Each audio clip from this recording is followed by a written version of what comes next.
할렐루야. 여호와께 감사하라. 그는 선하시며 그 인자하심이 영원하미로다. 누가 능히 여호와의 권능을 다 말하며 주께서 받으실 찬양을 다 선포하랴. 정의를 지키는 자들과 항상 공의를 행하는 자는 복이 있도다.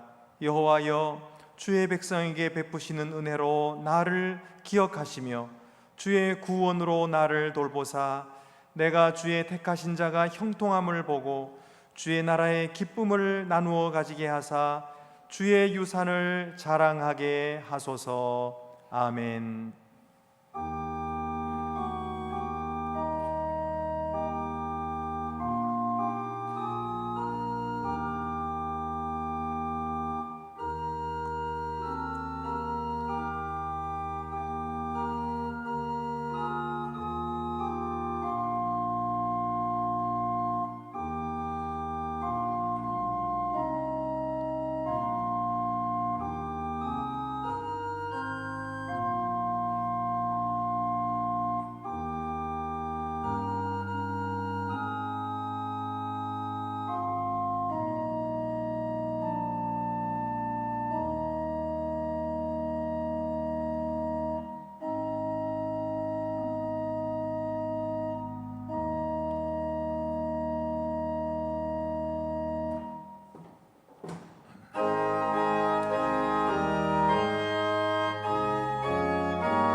자비로우신 하나님, 저희의 인색함과 믿음 없음을 용서해 주시옵소서. 주님이 십자가에서 고통받으신 은혜로 우리가 죄사함 받고 구원받아 하나님의 자녀가 되었으면서도 아무것도 받지 않은 것처럼 불평하고 원망했습니다. 너희가 거저받았으니 너희도 거저주라 하셨지만 저희는 받은 것을 나누지 못했습니다. 내 것을 지키려 움켜쥐고 소유를 더 불리려고만 했지 은혜로 주신 재물을 주님 뜻대로 사용하지 못했고 베풀지도 못했습니다. 여전히 없어서 못한다고 핑계하면서 주지 못하고 있고 하나님께서 더 많은 것으로 갚아주실 것을 믿지 못하고 있사오니 주여 저희의 메마르고 옹졸한 마음을 용서해 주시고 큰 믿음을 주셔서 풍성하신 하나님을 더욱 경험하게 하여 주시옵소서. 지금은 하나님과 나만이 아는 죄를 생각하며 묵묵히 참회의 기도를 계속합니다.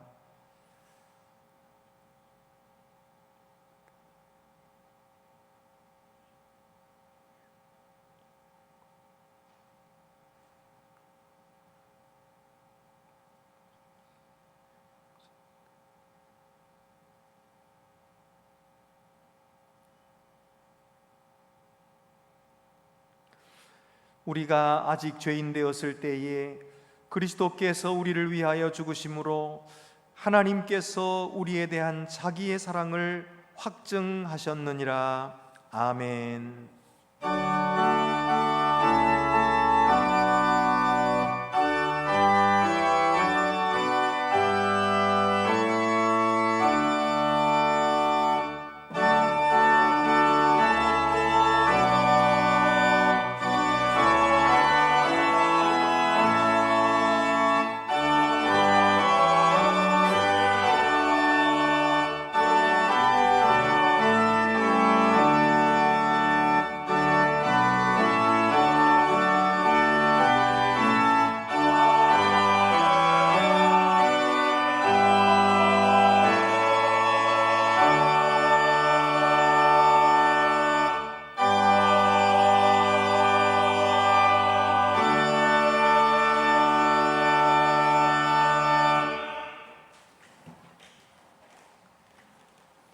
은혜로우신 하나님 아버지, 거룩한 주일을 맞이하여 구별된 시간에 예배의 자리로 나왔습니다.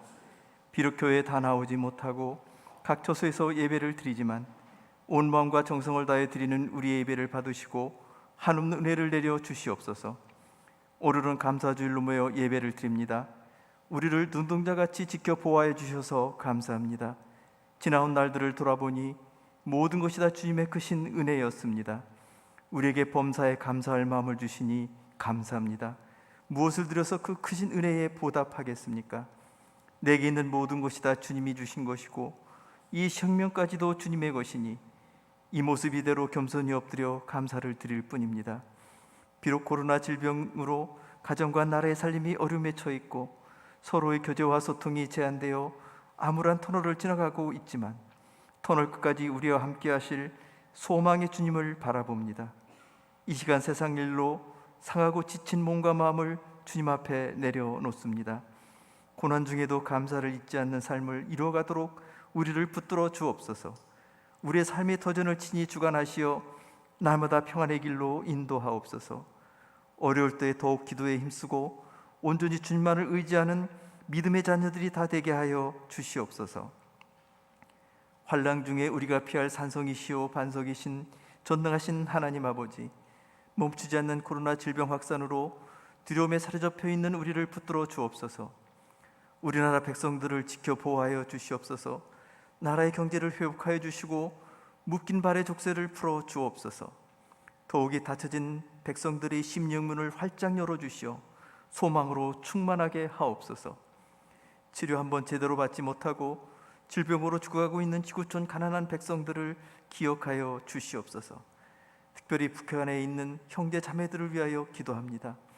코로나로 문을 굳게 닫고 물난리로 출사 곡식마저 피해를 입어 궁핍에 처해 있는 선량한 백성들을 외면하지 마옵소서. 죄 없는 사람을 무참히 살해하고 불태운 북한 정권의 만행을 잊지 마시옵소서. 하루속히 전쟁과 분쟁이 그치고 남과 북 한 민족이 하나로 통일되는 그날을 앞당겨 주옵소서. 한국교회를 권능의 손으로 붙들어 주시옵소서. 불같은 시험을 거치면서 정글같이 새롭게 태어나게 하옵소서. 오직 말씀으로 돌아가서 말씀으로 거듭나서 예수님처럼 온유와 겸손으로 이웃을 돌보고 섬기는 사랑의 교회들이 다 되게 하옵소서. 질병의 여파로 예배와 교제와 선교가 위축되지 않도록 도와주시옵소서. 예수님은 교회의 머리 되시어 우리들을 각각의 지체들로 삼으셨습니다. 우리 교회 모든 성도들을 예수님의 사랑으로 한 몸 되게 하시니 감사합니다. 한 지체라도 실족하거나 아프면 온몸이 아프게 됩니다. 한 지체도 실족하거나 병에 걸리지 않도록 굳건히 붙들어 주시옵소서. 교회의 재정이 어려운 가운데 있사오니 회복의 길을 허락하여 주시옵소서. 우리의 자녀들을 위하여 기도합니다. 그들의 형편과 처지를 잘 아시오니 그들의 발걸음을 선히 인도하여 주옵소서. 어려운 이때에 실망하거나 좌절하지 않도록 굳건히 붙들어 주시어서 오직 믿음으로 승리하게 하옵소서. 감사 주일을 맞이하여 단회에 세우신 목사님을 통하여 우리에게 주신 말씀으로 큰 은혜 받기를 원합니다. 세세 나아가 한 주간도 나눔과 감사와 소망으로 충만한 삶을 살아가는 우리 모두가 되게 하여 주시옵소서. 우리 구주 예수 그리스도 이름으로 기도드립니다. 아멘. 하늘에 계신 우리 아버지, 아버지 이름을 거룩하게 하시며 아버지 나라가 오게 하시며 아버지의 뜻이 하늘에서와 같이 땅에서도 이루어지게 하소서. 오늘 우리에게 일용할 양식을 주시고 우리가 우리에게 잘못한 사람을 용서하여 준 것 같이 우리 죄를 용서하여 주시고 우리를 시험에 빠지지 않게 하시고 악에서 구하소서. 나라와 권능과 영광이 영원히 아버지의 것입니다. 아멘.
주보를 참고하시고 봉헌 드리시겠습니다.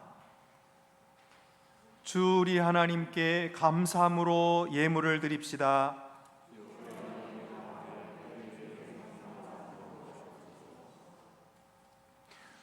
은혜로우신 하나님, 지난 한 해 동안도 우리를 지켜주시고 때를 따라 쓸 것을 공급하여 주시며 건강을 주시고 생명을 유지시켜 주심을 감사드립니다.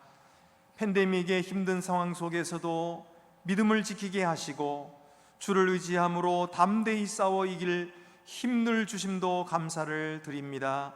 추수감사절을 맞이해서 사랑과 정성으로 이 예물을 드리오니 우리의 생명과 영혼까지 받으시사 주의 소유 삼으시옵소서. 저희를 통해 나눔과 사랑의 아름다운 소식이 온 세상을 환하게 밝히게 하여 주시옵소서. 우리 주 예수 그리스도의 이름으로 봉헌기도 드립니다. 아멘. 모두 자리에 앉으시겠습니다.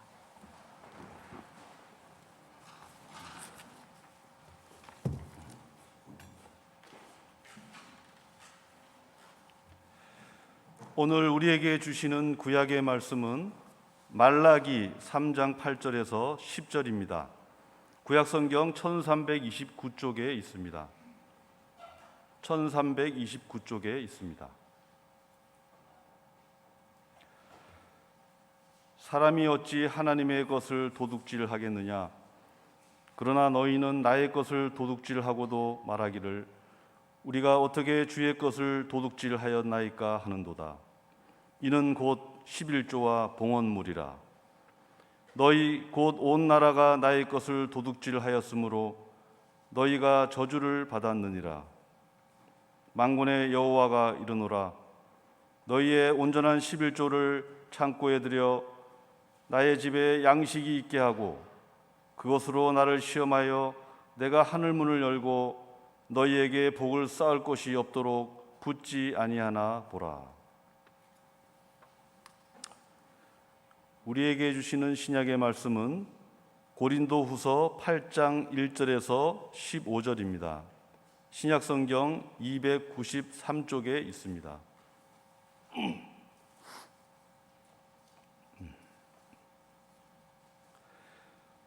형제들아, 하나님께서 마게도냐 교회들에게 주신 은혜를 우리가 너희에게 알리노니 환난의 많은 시련 가운데서 그들의 넘치는 기쁨과 극심한 가난이 그들의 풍성한 연보를 넘치도록 하게 하였느니라.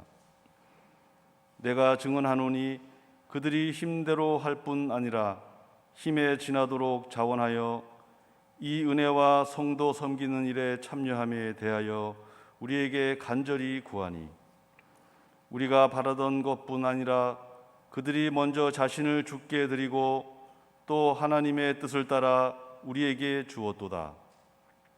그러므로 우리가 디도를 권하여 그가 이미 너희 가운데서 시작하였은즉 이 은혜를 그대로 성취하게 하라 하였노라.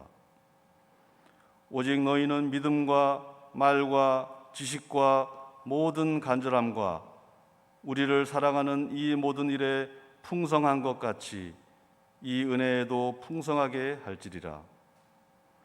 내가 명령으로 하는 말이 아니요 오직 다른 이들의 간절함을 가지고 너희의 사랑의 진실함을 증명하고자 함이로라. 우리 주 예수 그리스도의 은혜를 너희가 알거니와 부요하신 이로써 너희를 위하여 가난하게 되심은 그의 가난함으로 말미암아 너희를 부요하게 하려 하심이라. 이 일에 관하여 나의 뜻을 알리노니 이 일은 너희에게 유익함이라. 너희가 1년 전에 행하기를 먼저 시작할 뿐 아니라 원하기도 하였은즉 이제는 하던 일을 성취할지니 마음에 원하던 것과 같이 완성하되 있는 대로 하라. 할 마음만 있으면 있는 대로 받으실 터이요 없는 것은 받지 아니하시리라. 이는 다른 사람들은 평안하게 하고 너희는 공고하게 하려는 것이 아니요 균등하게 하려 함이니 이제 너희의 넉넉한 것으로 그들의 부족한 것을 보충함은 후에 그들의 넉넉한 것으로 너희의 부족한 것을 보충하여 균등하게 하려 함이라. 기록된 것과 같이 많이 거둔 자도 남지 아니하였고 적게 거둔 자도 모자라지 아니하였느니라.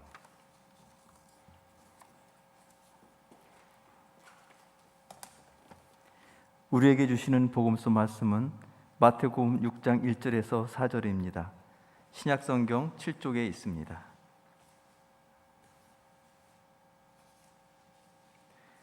사람에게 보이려고 그들 앞에서 너희 의를 행하지 않도록 주의하라. 그리하지 아니하면 하늘에 계신 너희 아버지께 상을 받지 못하느니라. 그러므로 구제할 때에 외식하는 자가 사람에게서 영광을 받으려고 회당과 거리에서 하는 것 같이 너희 앞에 나팔을 불지 말라. 진실로 너에게 이르노니 그들은 자기 상을 이미 받았느니라. 너는 구제할 때에 오른손이 하는 것을 왼손이 모르게 하여 네 구제함을 은밀하게 하라. 은밀한 중에 보시는 너희 아버지께서 갚으시리라. 이 말씀은 하나님의 말씀입니다. 아멘.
사는 것 아니요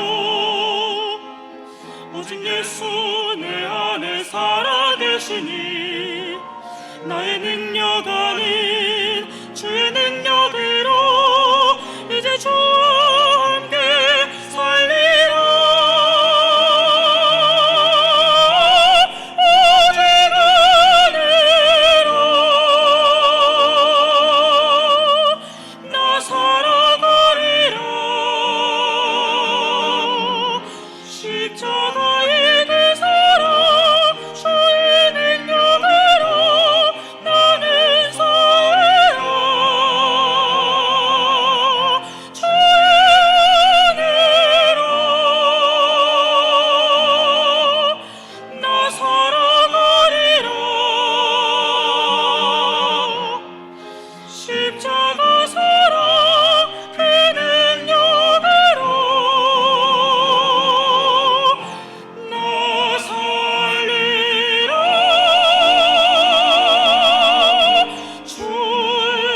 모래알은 움켜쥘수록 빠져나갑니다.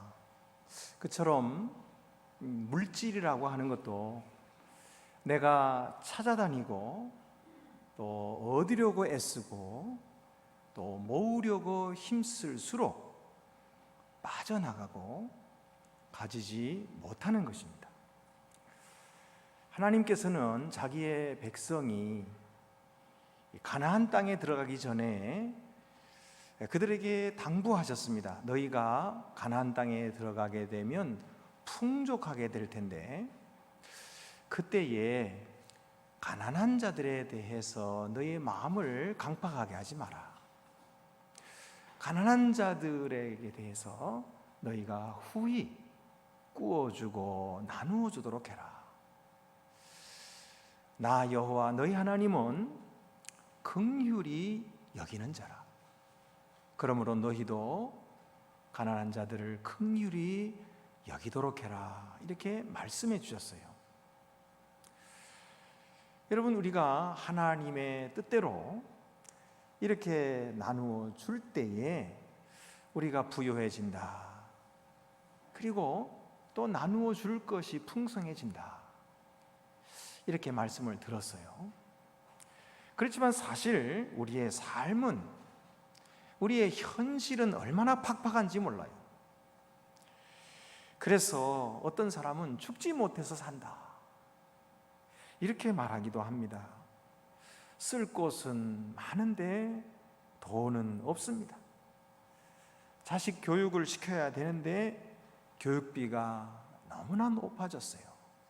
그래서 어떤 사람은 빚을 내가지고 자식 교육을 시킵니다. 집을 사는 것도 이제는 너무나 값이 올라서 사는 것은 꿈도 못 꾸고, 그동안 살고 있었던 전셋값도 너무 올라서 이제는 전세를 내놓고 월세로 돌려야 하는 이런 사정이 된 것입니다. 매달마다 월세가 돌아와서 그것을 내기에 그냥 허덕허덕 하는 것입니다. 어떤 분은 그렇게 말해요. 목사님, 우리가 교회까지 와가지고 왜 돈 얘기를 들어야 됩니까? 세상에서도 우리가 돈 하면서 하는데 교회까지 와가지고 돈 얘기를 들으니까 교회 나오기 싫습니다. 이렇게 이야기를 하십니다. 물론 성도들에게 헌금을 강요하고 신앙이라는 이름으로 협박하고 가난한 성도들을 갈취하는 그런 잘못된 교회도 있고 잘못된 목사들도 있습니다. 그러나 정통신앙 위에서 바른 복음을 가르치는 교회는 그렇지 않습니다. 우리가 솔직히 이런 돈에 찌든 세상에 살기 때문에 돈 얘기를 해야 됩니다. 우리가 사는 세상은 돈의 지배를 당하고 있습니다. 돈이면 뭐든지 돼. 돈이 힘이고, 돈이 권력이고, 돈이 사람들의 우상이고, 사람들은 돈을 찾아서 끊임없이 자기의 욕망을 추구하고 있습니다. 이 돈 앞에서 장사가 없어요. 모두 무너지는 것입니다. 양심도 팔아먹고 우정도 팔아먹고 사랑도 돈 앞에서는 다 무너지는 거예요. 자, 여러분, 이런 세상에 우리가 살고 있는데 그래도 우리는 그리스도인입니다. 세상 사람들처럼 살아서는 안 되는 거예요. 우리는 돈을 섬기는 자가 아니라 우리는 천지를 창조하신 여호와 하나님을 섬기는 자들이기 때문입니다. 그래서 이 돈이 주인된 이 세상에서 어떻게 우리가 하나님을 섬기며 하나님만 섬기며 살아갈 수 있을 것인가, 이 정말로 이야기해야 되는 거예요. 목사가 돈이 좋아서 이야기하는 게 아니라, 사실은 뭐 저도 돈을 좋아하기는 합니다. 예. 근데 그게 아니라 우리 신앙의 본질을 이야기할 때 돈 얘기를 하지 않을 수가 없는 거예요. 여러분, 돈의 지배를 벗어나서 하나님의 종으로 사는 길은 무엇일까요? 오늘 성경은 그것이 나눔이라고 말씀하고 계세요. 나눔. 나눌 때에 우리는 돈의 노예로 살지 않고 돈의 지배를 받는 것이 아니라 오히려 돈을 지배하며 살 수 있다는 거예요. 나눔이 뭘까요? 오늘 나눔의 원리를 세 가지로 말씀하십니다. 첫 번째 나눔의 원리는 넘치는 기쁨입니다. 넘치는 기쁨. 우리가 나눌 때에 인색한 마음으로 나누거나 마지못해서 억지로 나누는 그런 나눔은 그건 아니에요. 넘치는 기쁨으로 나누는 이 나눔이 우리를 돈의 노예에서 벗어나게 만듭니다.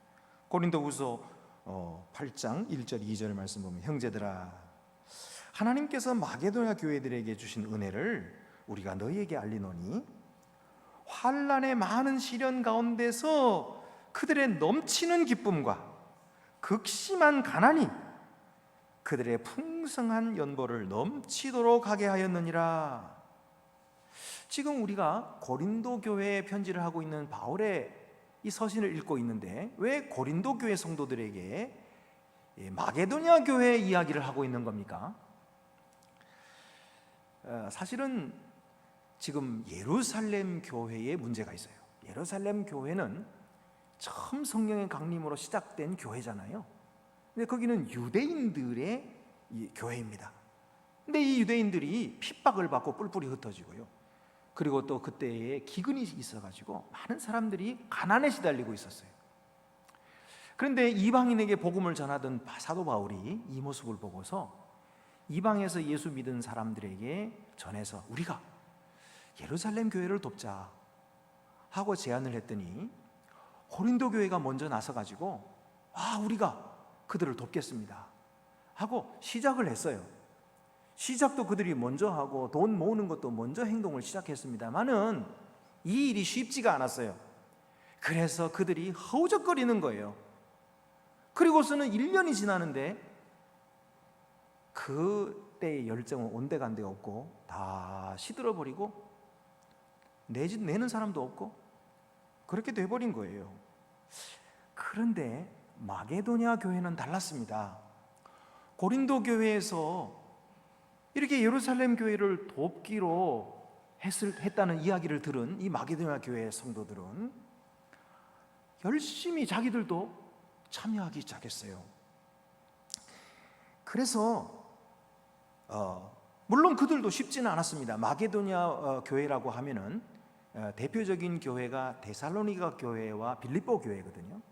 근데 이 데살로니가 교회와 빌립보 교회 이 지역에 사실은 핍박이 있었고요. 사도 바울이 그들에게 전도하고 교회를 세운 후에 떠나갔지만은 그 핍박이 사라지지 않았어요. 계속해서 핍박이 있었기 때문에 그들도 역시 가난했어요. 오늘 성경에 보면 그들이 극심한 가난에 시달렸다 그랬어요. 그런데도 이상하게 그들은 그 많은 환난 가운데서도 넘치는 기쁨으로 헌금을 드렸다. 극심한 가난이 그들을 힘들게 했지만은 오히려 믿을 수 없을 정도로 그 가난 속에서 풍성한 연보를 넘치도록 하였다. 이렇게 성경이 지금 말씀하고 있어요. 3절 4절 말씀에 보면은 내가 증언하노니 그들이 힘대로 할 뿐 아니라 힘에 지나도록 자원하여 이 은혜와 성도 섬기는 일에 참여함에 대하여 우리에게 간절히 구하니. 그러니까 그들은 자기 자신들이 얼마나 헌금을 할 수 있을까 하고 계산을 했어요. 자기들의 능력에 따라서 계산을 하고 목표치를 정했지요. 그래 놓고서는 그 목표보다도 초과해서 더 많이 주려고 애를 썼던 것입니다. 그리고 결과는 사도 바울이 기대한 것보다도 훨씬 더 많은 것을 그들이 모아서 사도 바울에게 전해 주었던 것입니다. 이것은 사도 바울이 그들에게 강요했기 때문일까요? 아닙니다. 그들은 아주 자유로운 뜻으로 이 일을 했는데 예루살렘 교회의 가난한 형제들을 돕자 하는 이런 나눔의 행사에 그 사업에 자기 자신들도 한 부분을 좀 담당할 수 있게 해달라 하고 사도 바울과 사도들에게 간청을 했던 것입니다. 그래서 그들의 이 열심, 그들의 이 사랑, 이 헌신이 도대체 어떻게 이루어진 것일까요? 어떻게 그들은 그 가난 중에서도 기쁨으로 나눔을 실천할 수 있었을까요? 그 이유는 그들이 자신을 먼저 주께 드렸기 때문이라. 성경이 그렇게 말해요. 5절에 보면은 그들이 먼저 자신을 주께 드리고 또 하나님의 뜻을 따라 우리에게 주었도다. 그들이 나누게 된 동기는 이렇게 나눔으로써 바울에게 칭찬을 받고 또는 사람들에게 칭찬받기 위해서 그런 동기에서 우리가 나눠주는 것이 아니었어요. 그들의 동기는 아주 근본적으로 주님을 섬기고자 하는 마음에서 시작한 거예요. 그래서 그들은 자기 자신들이 주님의 은혜로 구원받았다. 그러니까 우리 같은 자를 주님께서 어떻게 사랑하셨는가, 그리고 주님께서 어떻게 자기의 피로 우리를 값주고 사셨는가 하는 사실을 깊이 깨닫고 너무나 은혜롭고 감사했던 거예요. 그래서 어떻게 하면 좋을까? 주님이 피로 우리를 값주고 사셨으니 우리는 이제 주님의 것입니다 하고 자기 자신을 주님께 드리게 된 거예요. 그러니까 자기의 생명까지도, 자기의 영혼까지도 다 하나님의 것입니다 하고 고백하게 되고 하나님께 드렸던 것이죠. 그러니까 이제 하나님께서 주시는 방향대로 그들은 순종하면서 내고 나누고 기쁨으로 그 일에 동참할 수 있었던 것입니다. 여러분, 사도 바울은 고린도 교회에게 이 마게도냐 교회의 예를 말해주면서 그들도 이 일에 기쁨으로 참여했으니까 너희들이 사실은 먼저 시작하지 않았느냐, 그러니까 너희의 계획한 대로 이제 성취하라 하고 6절에 권하고 있습니다. 어떤 분들은 11조가 구약 성경에만 나오고 신약 성경에 나오지 않으니까 안 해도 되는 거 아닙니까? 왜 11조를 신약 시대 와가지고 계속 하라고 하십니까?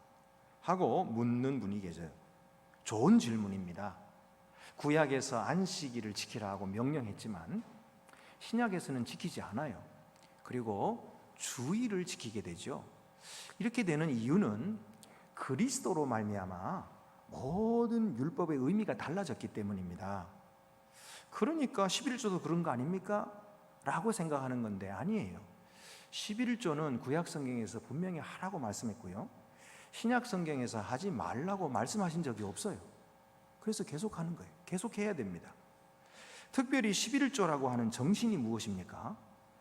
내 소득의 10분의 1을 하나님께 드림으로써 내가 가진 모든 것이 주께로부터 온 것임을 인정하는 거예요. 이게 다 주님의 것입니다 하고 인정하는 것이, 그것이 11조이기 때문에 그것은 당연히 계속 해야 되는 것입니다. 예수님께서는 물질에 대해서 뭐라고 말씀하셨습니까? 예수님께서 가르치신 것은 참 놀랍게도 너희가 한 종이 두 주인을 섬길 수 없듯이 하나님과 재물을 겸하여 섬길 수 없느니라, 이렇게 말씀하셨어요. 여러분, 예수님께서 하나님과 견주는 것은 재물밖에 없어요. 그 외에 사람들이 쫓아다니는 명예나 인기나 이런 것을 가지고 하나님과 견주신 적이 없고요. 그런데 물질은 너희가 하나님과 물질을 겸하여 섬길 수 없다, 이렇게 말씀하심으로써 물질이 하나님을 대신할 수 있다고 말씀해 계시거든요. 그러니까 이 예수님의 가르침을 우리가 볼 때에 물질에 대한 우리의 신앙이 분명해야 됩니다. 우리는 물질을 어떻게 보고 있습니까? 지금 물질을 섬기고 있습니까? 아니면 우리가 물질을 지배하고 있습니까? 우리가 물질의 종이 되어 따라가고 있습니까? 아니면 물질이 나를 따라오게 하고 있습니까?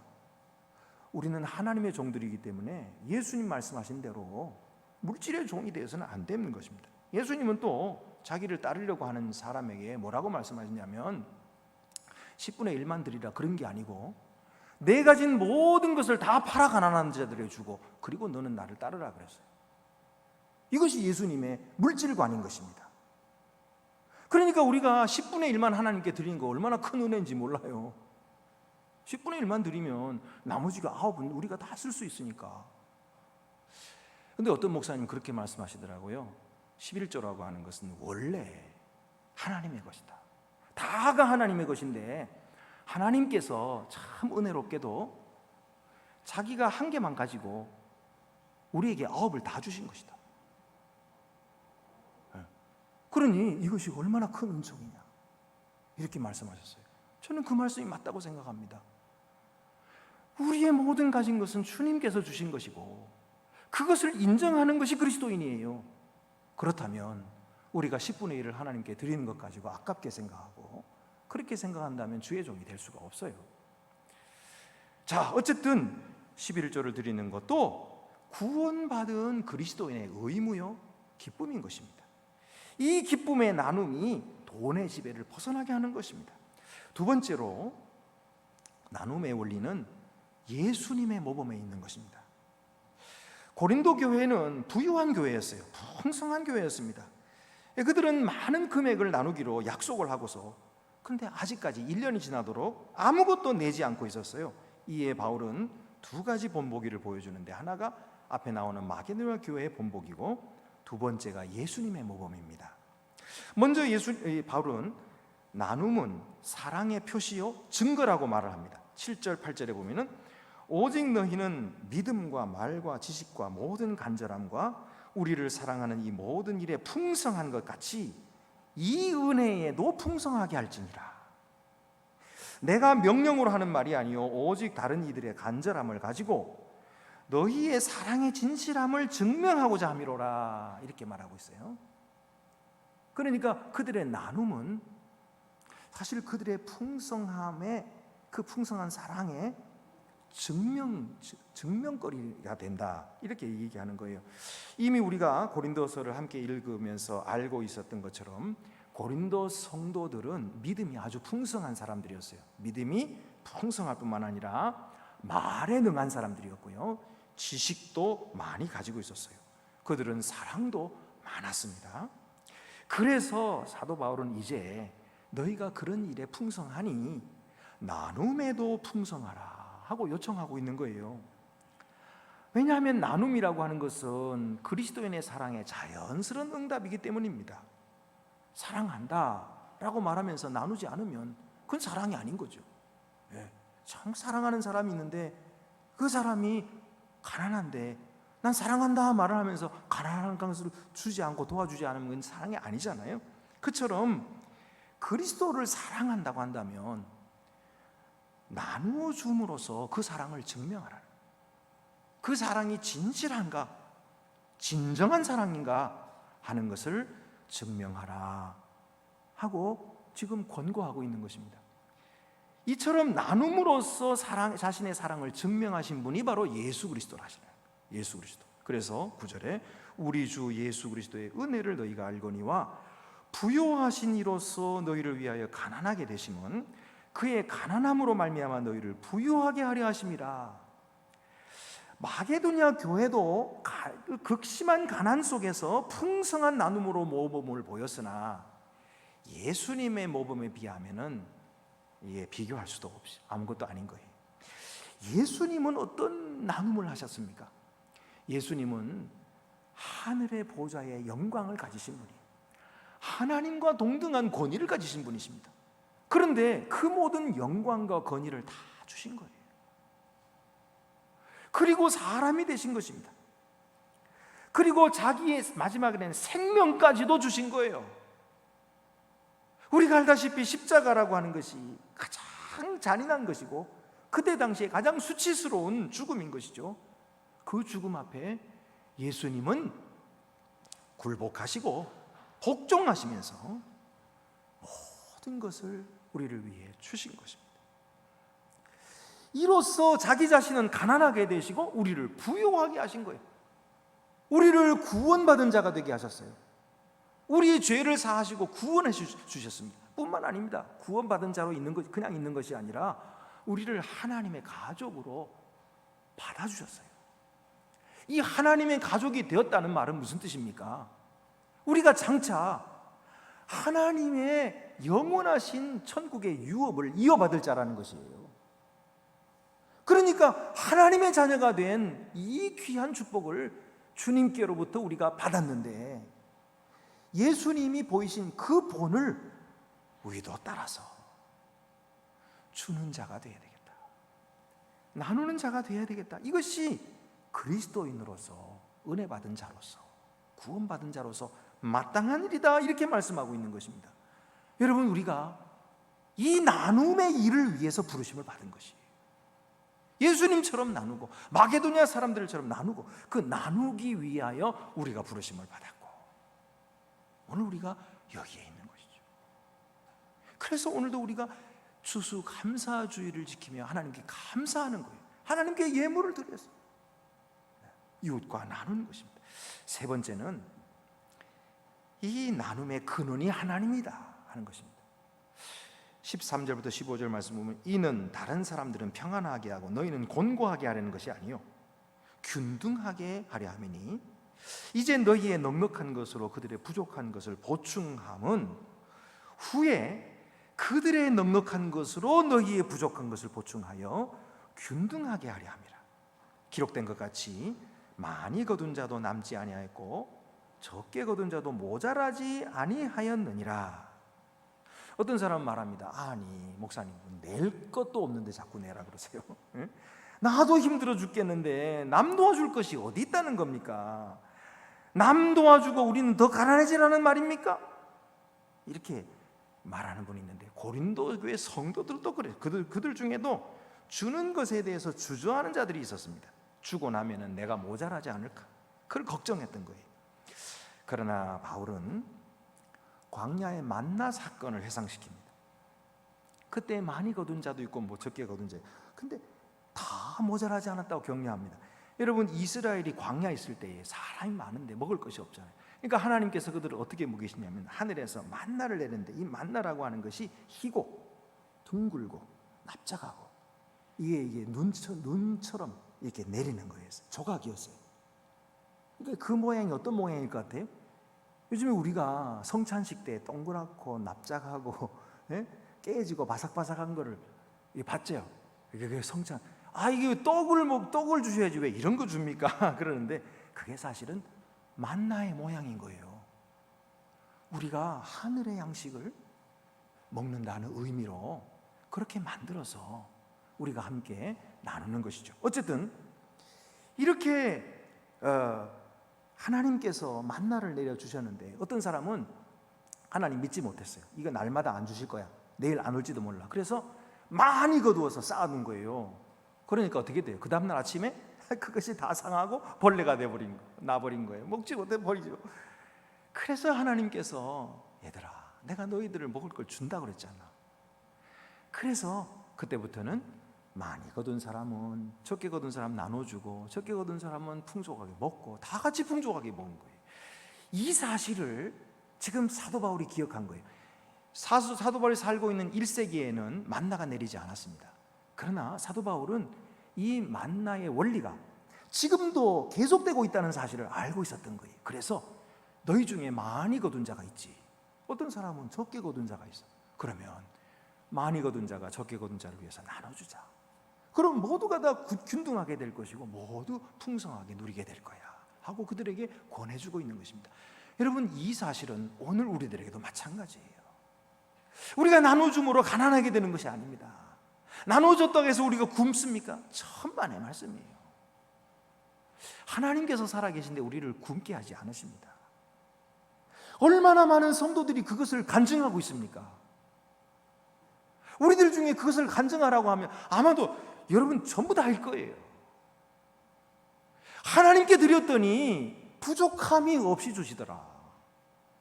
나는 굶지도 않았고 오히려 다른 사람에게 줄 것을 더 많이 주시더라. 이것을 고백하고 이것을 증언하는 사람들이 우리 그리스도인들이잖아요. 여러분, 지금 이야기하는 것은 어떻게 하면 사람들에게 똑같이 균등하게 나눠줄 것이냐 하는 문제가 아니에요. 그게 아니고 공평과 정의를 말씀하고 있는 것입니다. 코로나로 어려움을 겪고 있는 이 자본주의 사회에 살고 있는 우리들에게 이 사실은 얼마나 중요한 시사점을 주고 있는지 몰라요. 빈부격차가 점점 심해지고 있어요. 이것이 자본주의의 폐해입니다. 그런데 우리가 그 자본주의 세상에 살고 있잖아요. 어떻게 살아야 되겠습니까? 계속해서 물질을 쌓고 버는 건 다 내 것이라고 하고 움켜쥐어야 되겠습니까? 그러면 모두 망하는 거예요. 코로나가 그것을 가르쳐주고 있어요. 우리는 혼자 살지 않아요. 예?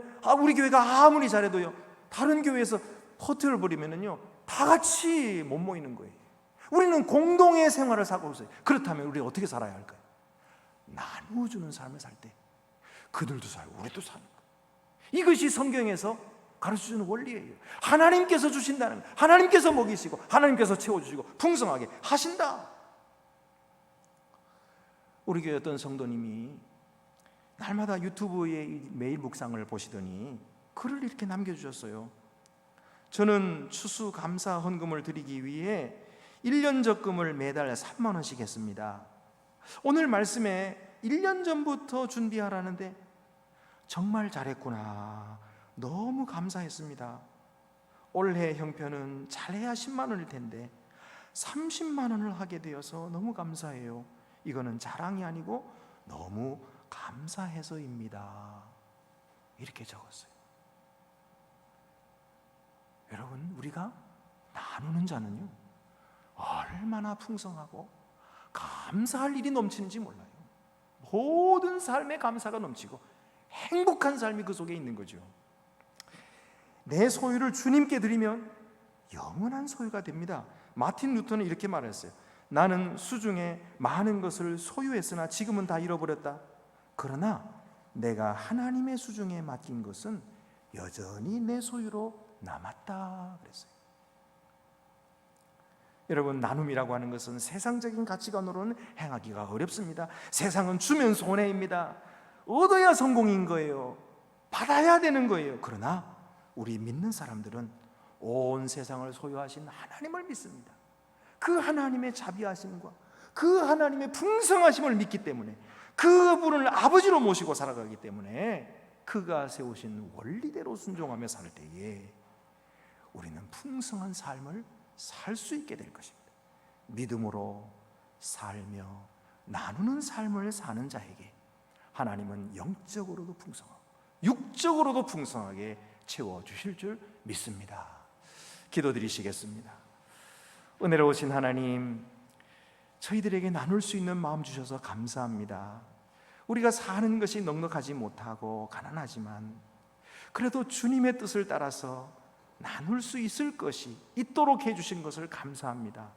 오늘도 기쁜 마음으로 주님께 드리는 우리의 정성을 주께서 기쁘게 받아주시고 이 세상을 아름다운 세상으로 그리고 살만한 세상으로 바꾸는 일에 저희들을 사용하여 주옵소서.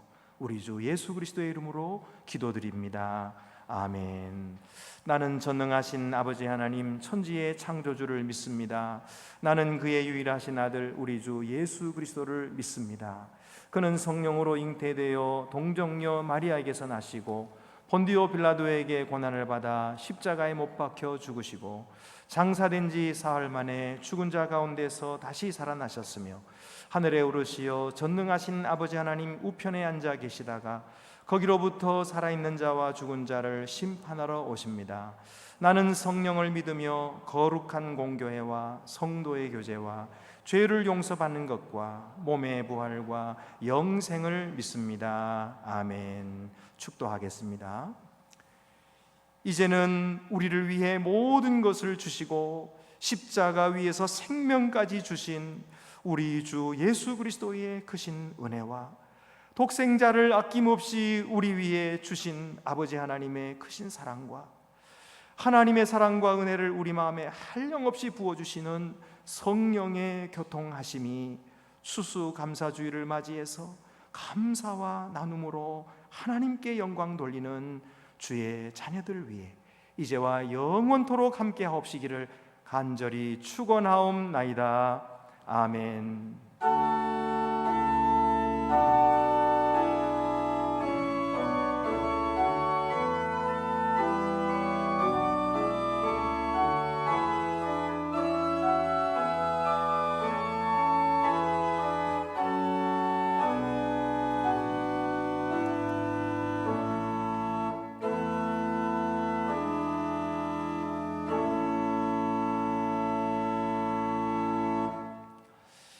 네, 우리 오늘 50명으로 제한했는데 우리 성도님들이 또 예약한 대로 잘 와주셨어요. 너무너무나 감사합니다. 우리 앞뒤 옆에 계신 분들 서로 인사 나누시겠습니다. 주님의 사랑으로 사랑합니다.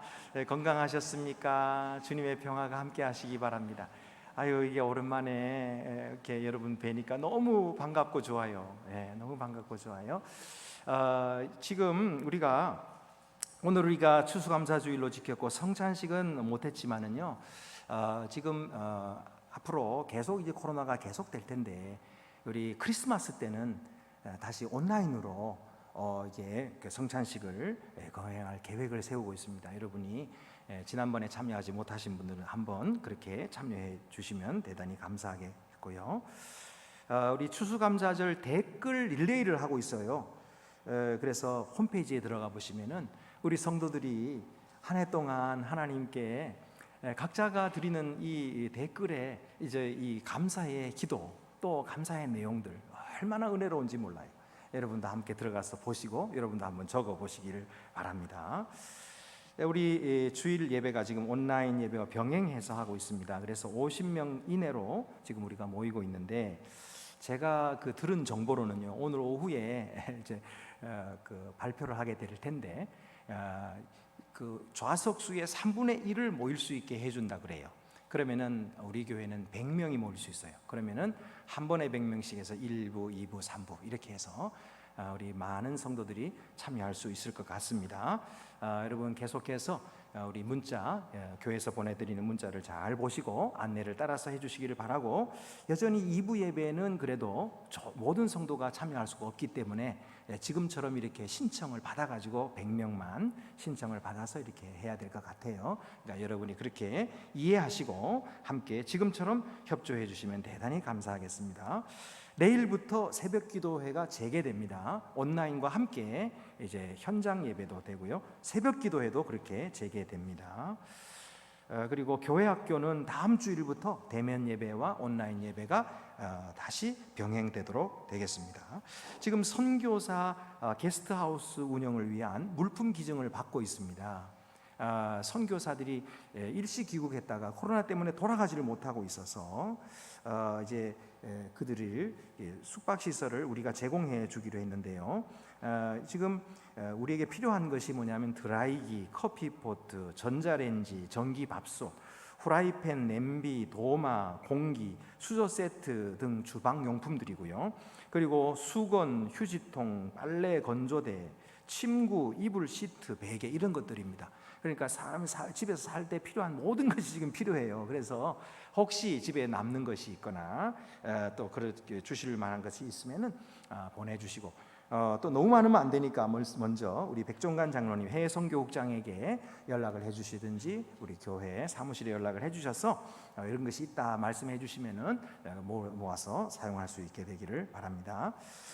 제가 오늘 어려운 교회 대리당회장으로 가야 돼요. 그래서 이 예배 끝나자마자 바로 출발해야 되는데 오늘 오랜만에 뵙는 분들도 많이 계시고 제가 그런데 제대로 인사를 못 드려서 대단히 죄송합니다. 그렇게 이해를 해주시고 제가 끝나자마자 바로 출발해서 그 교회 이제 제가 대리당회장으로 해서 인도를 해야 됩니다. 그러니까 그렇게 이해를 해주시기를 바랍니다. 그 외에 다른 광고는 주보를 참고하시기를 바랍니다.